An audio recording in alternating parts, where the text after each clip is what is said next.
Okay, it's time to replace the VR6 thermostat coolant flange slash housing, as well as the plastic pipe, or crack pipe as some call it. The pipes are available aftermarket metal, but as you can see, we installed a plastic one here. I basically install what the boss gives me. We're also going to change the reservoir. First, what you want to do is remove the spark plug wires and the plastic engine covers, just so you have more room to get at everything. The spark plug wires should just pull out.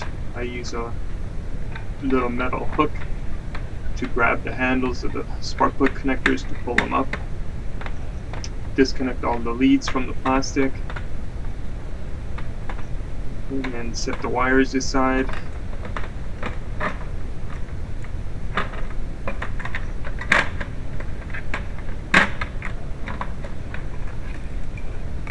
Then with the appropriate size Torx screwdriver or Torx bit, you want to take all the engine cover bolts out, or the little Torx bolts. And once they are all out, you can just lift the plastic trim out of the way.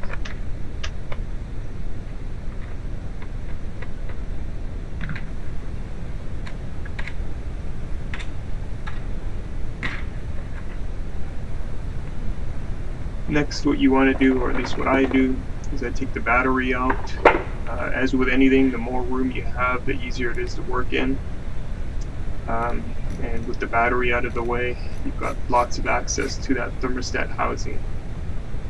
So obviously disconnect the battery, two 10mm fittings, and then there's a 13mm bolt for the battery hold down.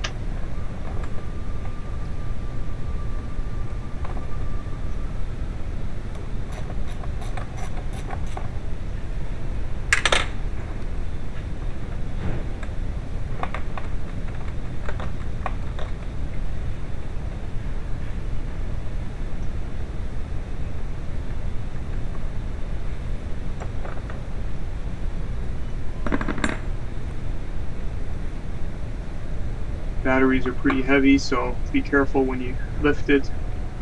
Don't want to drop it.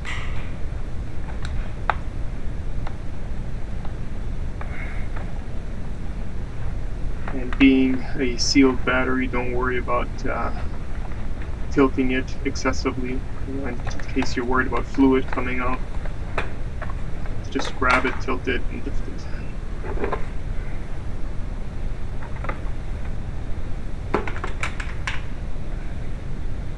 I also like to remove the rear trim, so I just pop that out of place here and then set that aside.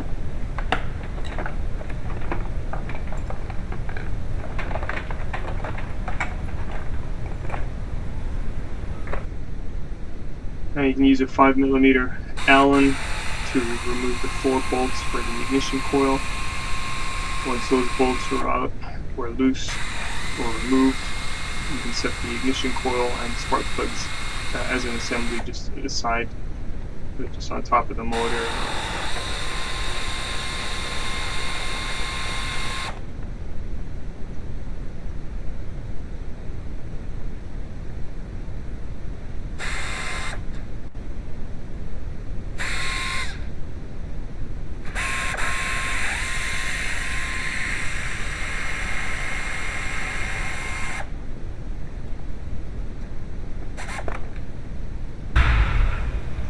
Don't forget to pop the harness for the electric connector off, otherwise you won't be able to lift that coil pack too far.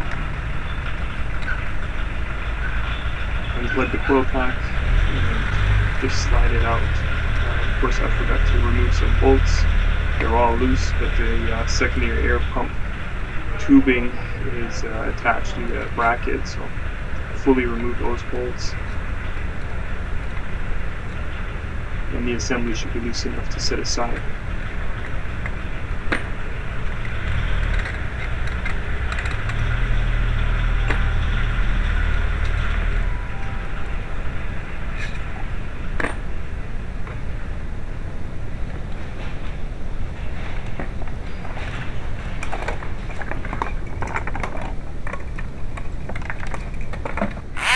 if you haven't drained the coolant already, lift and support the car, obviously nice and safe. Don't want anything falling on anybody. Remove the little splash guard here, little torque screws. And then you can drain from that crack pipe over by the water pump. Just use a slotted screwdriver and remove that plug. Have a drip tray or coolant tray ready. And it's obviously easier to work on if the engine is nice and cold. This one was just a little bit warm.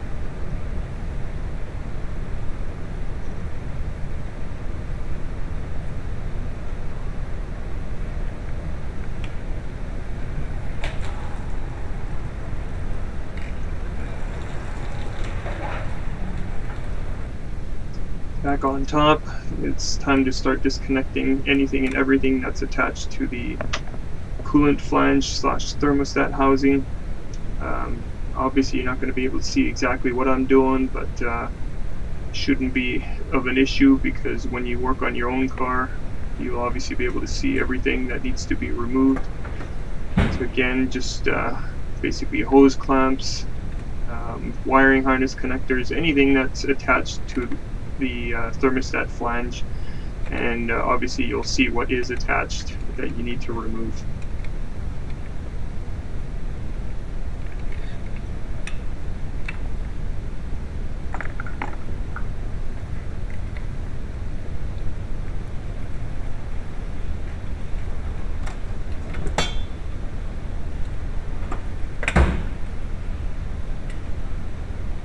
As with any other job or anything that I work on, I never do the same thing twice in terms of there's always a different way to do something. Some cars have secondary air injection, some don't, so in which case you would have more room. And work procedure is not always the same unless it's a very specific job. So there's no one right way to do it. You basically do what you need to do to get the job done. People always ask in private messages, you know, what do I need to do this and that? And again, it just varies from car to car, even differences between standard and automatic transmissions, because of the fact of the extra coolant hoses, for instance, for the oil cooler here, for the automatic transmission. So things are not always the same for every car. Common sense basically applies. Remove what you have to get something out.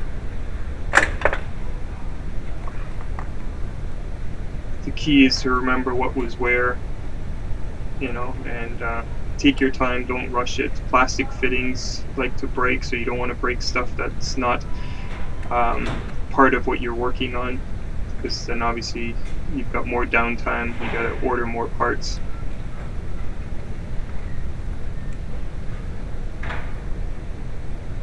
Special hose clamps like this one here, or hose plier tools. It's a cable operated one. You can snake it around, whereas the other pliers are straight and rigid. You can't get to certain places, so having more than one type of plier for hose clamps definitely helps. And these are just tools that mechanics acquire over the years. So I don't expect everybody to have the same tools, you know, when doing this, but it definitely saves you from running around trying to find stuff to remove something if you already have several different tools at your availability.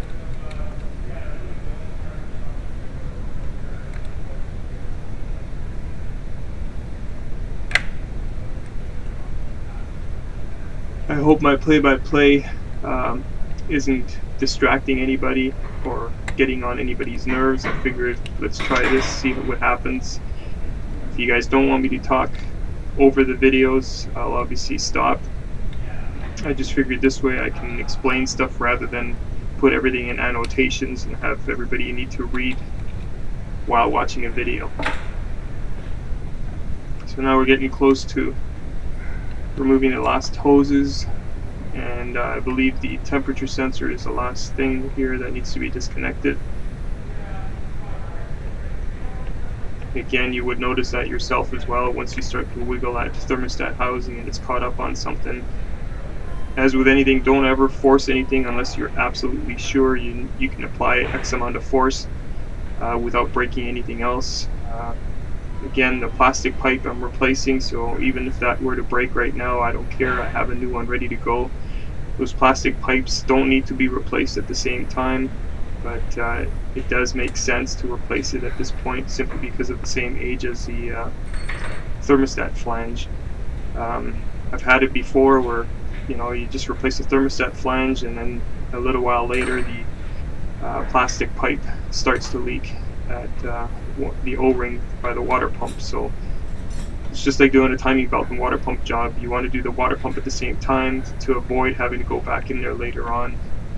In the second part of this video, I'll show how to remove the plastic pipe.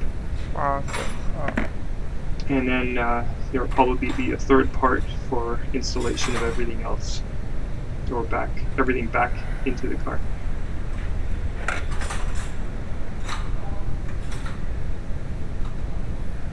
I think that's one of the C-clips coming out now for the temp sensor.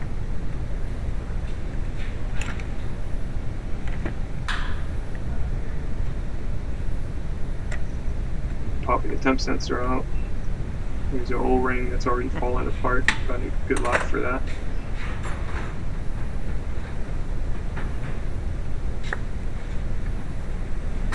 If your sensor is black, definitely replace the temp sensor at the same time. Even this green one now, it wouldn't be a bad idea to replace it simply because of the fact it's a pain to get at. You can see here the flange completely rotted out.